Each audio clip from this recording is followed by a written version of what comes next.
Hey guys, it's Jason here. Welcome back to the channel and welcome to another video. Today we are going to be swapping out the hobby wing system for a Castle Mamba X 2400 kV system. If you've watched any of the videos I've done on this truck, I have probably mentioned that I would be going to a Castle system in every video. The reason is, and maybe there are ways of doing it with this system, I have never found it, but when you have a Castle Mamba X, Mamba Monster X, a few other ESCs as well, they have that auxiliary wire. And it's one of the reasons actually why I went with a Mamba X and not the new Copperhead system, because the Copperhead system, from what I can see on the website, does not come with that auxiliary wire. That auxiliary wire lets you kind of do, I think it's up to 6 or 7 different functions. Only one of them, but there's about 6 or 7 different things that you can do. For me, I've always used that function for the drag brake. So from my radio, and yours, if you've got a Futaba and you got one of these systems, you can set it up so that something as simple as a button or even a dial can engage and disengage your drag brake.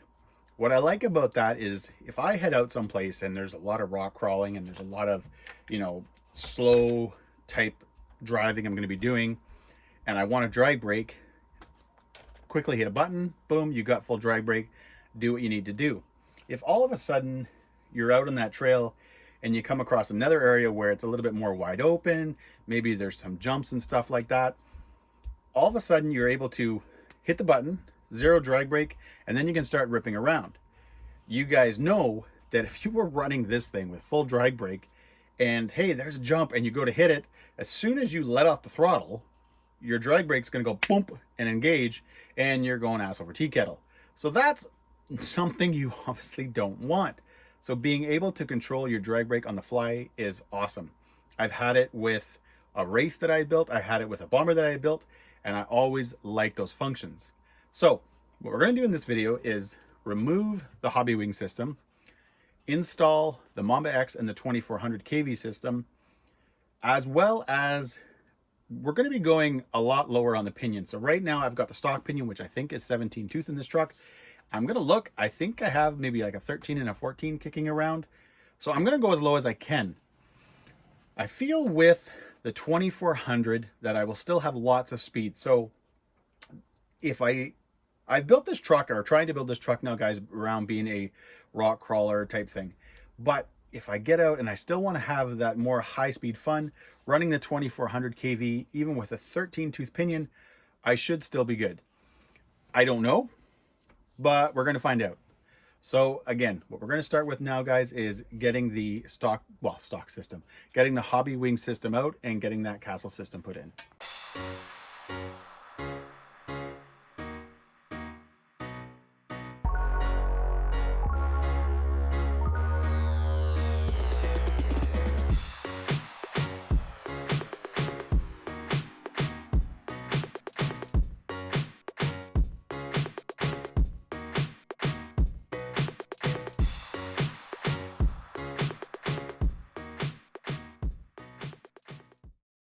All right, guys, just like that, that is how you easily get to, the brains of the Ryft.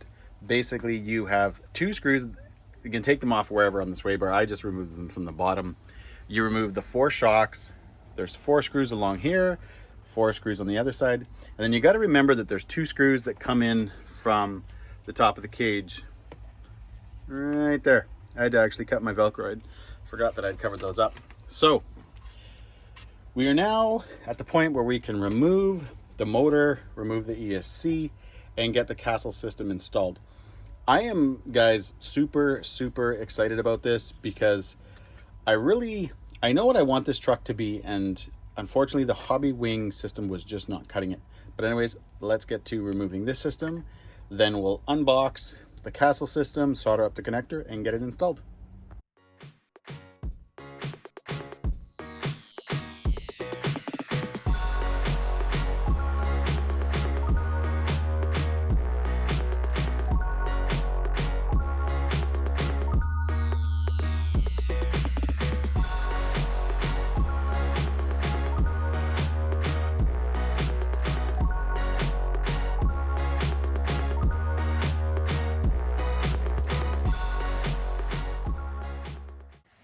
All right, guys, I've got the Hobbywing system out. It was a bit of a pain.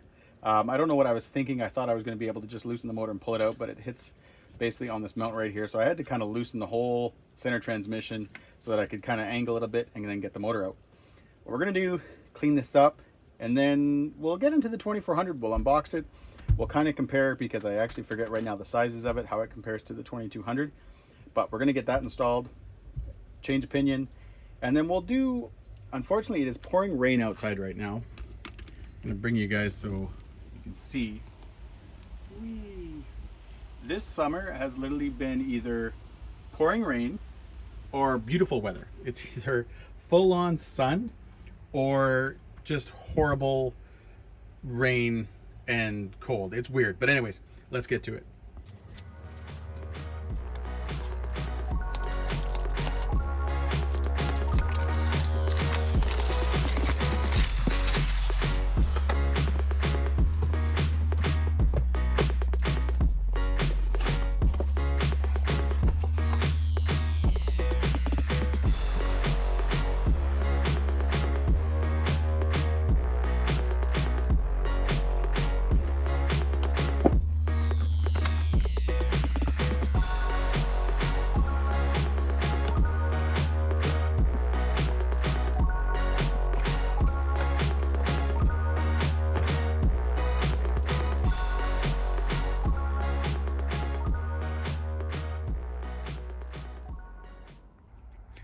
All right, guys, I moved back over to the bench with the Ryft, and as you can see, the 2400 Castle is going to fit perfect.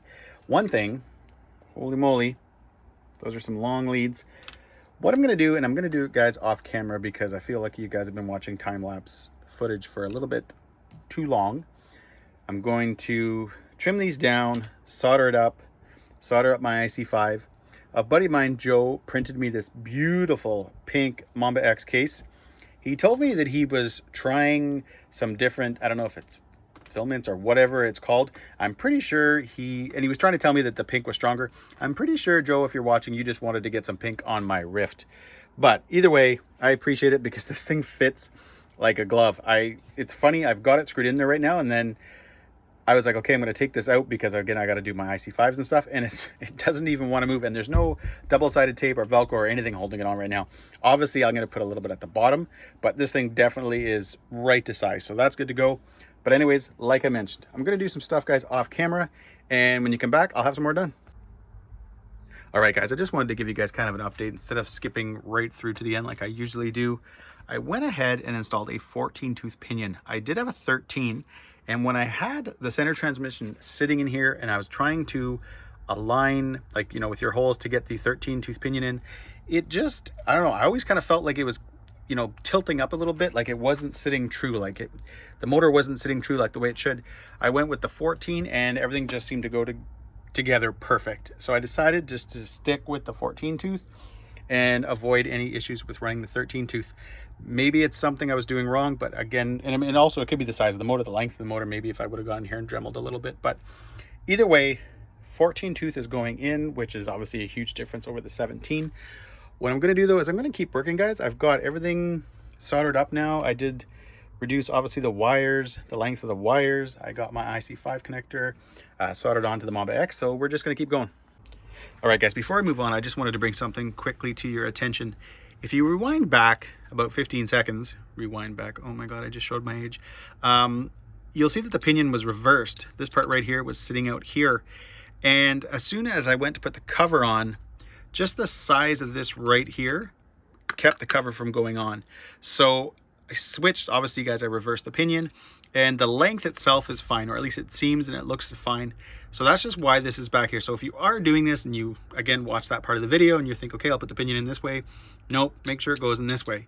Again, this does clear, or at least it seems like it'll clear, but having the pinion reversed, so this out here does not. Anyways, gonna keep going. All right, guys, what I want to do now is show you the drag brake, to show you how it works with the radio. I've got everything installed now. We're all good to go. I've got the link connected to the Mamba X. What's really nice is right out of the box, everything is set to go. So even things like, for example, the, where is it? Right here. Motor direction, not that you guys can see it from here, but it's normal. It's good to go. You're spinning the right way right off the bat. So what I wanted to do is just show you guys first what you have to do with the software. So you have to have the Castle link, and as far as I know, it only works with Futaba radios. So obviously you have to have a Futaba radio. But when you go into advanced, I'm gonna bring it up so you guys can see. Right here is your auxiliary wire mode. There's a little drop down box. You can see it right here. Choose drag brake. Then you would choose update, which we can do. The only other setting that I've changed, guys, on this is I did bump my BEC up. My servo says it's good to 7.4. Castle lets me choose 6 to 7.5. I did choose 7.5, so hopefully everything is good to go. But after you do that, after you get the update part, because you got to remember to update, else it doesn't change the ESC, you now get to go to the radio. Once you get your wires connected again, so you'll have your, obviously your ESC wire connected into the receiver, and then you have that auxiliary wire plugged into either channel. So 3 or 4, it doesn't matter. You just got to make sure you know which one you plugged it into. In my case, I use 3. You go to your radio, and again, this is obviously if you have a 7PX. Switch select. So I'm using the PS3 switch, which is this one right here. And then all you have to do is make sure that your type is set to ALT, alternate. I don't know what that exactly stands for. Normal, alternative, whatever.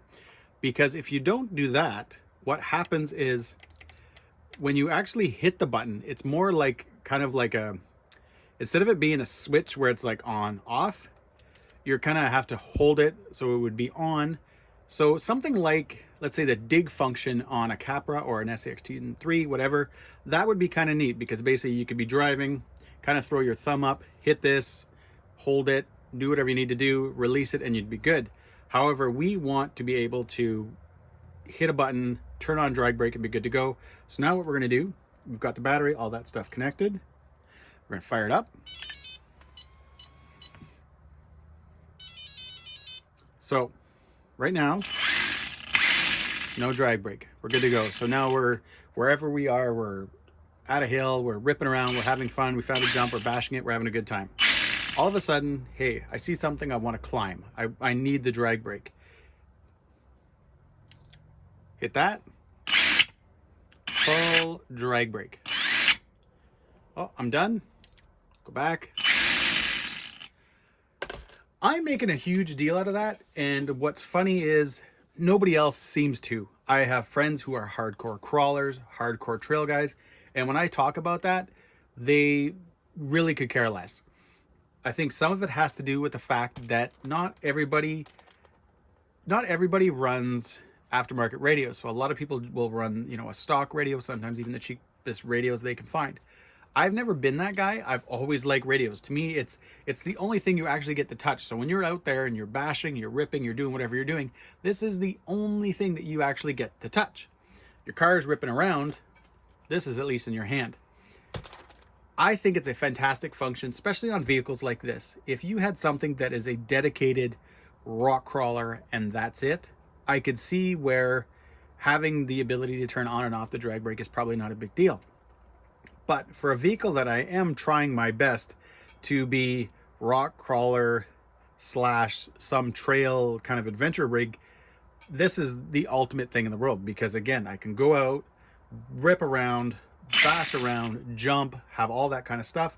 And as soon as, hey, you know what, man, I'm trying to climb a hill or I'm trying to come down something and I would love full drag brake, hit a button and you got full drag brake. You can adjust it. So there's a couple of ways.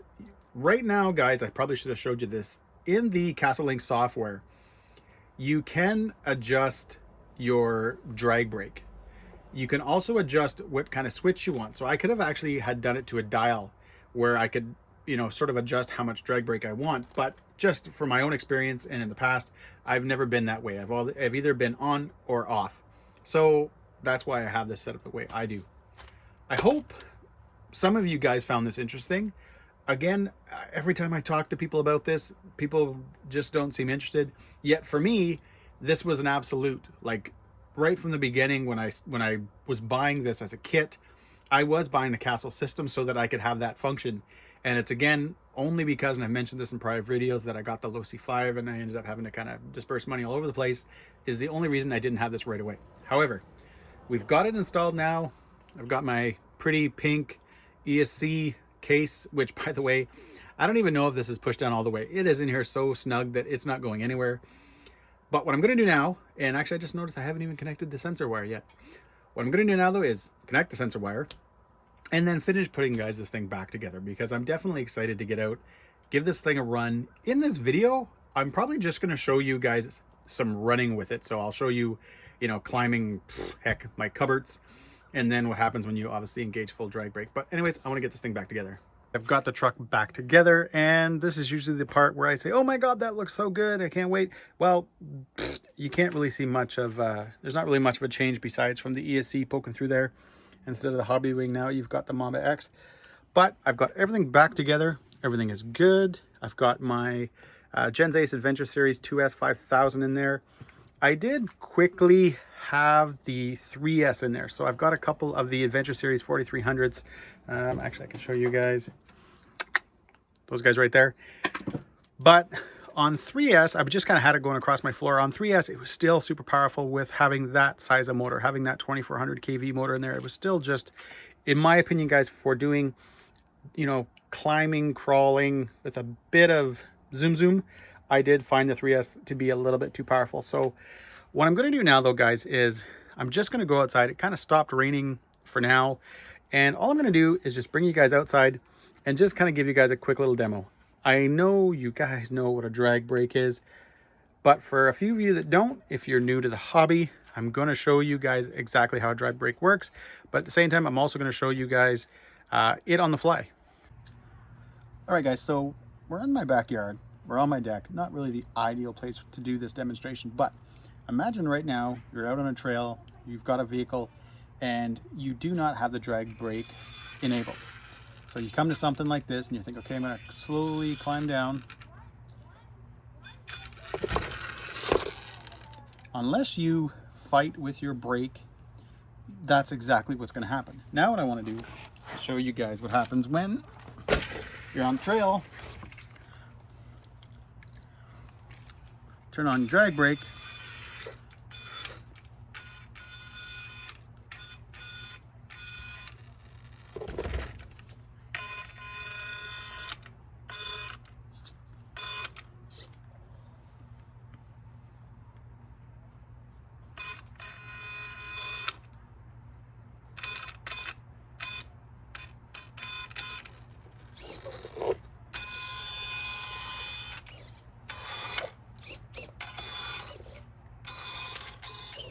Anyways, I know for a lot of you, you guys know what the drag brake is, but I just wanted to do this quick little demonstration again to show you, hey, you know what, you're out on the trail, and if you don't have your drag brake engaged, you're just ripping along, you're at the mercy of your control over your brake, your reverse. However, when you've got something like being able to just turn on your drag brake on the fly like that, it makes things a lot easier.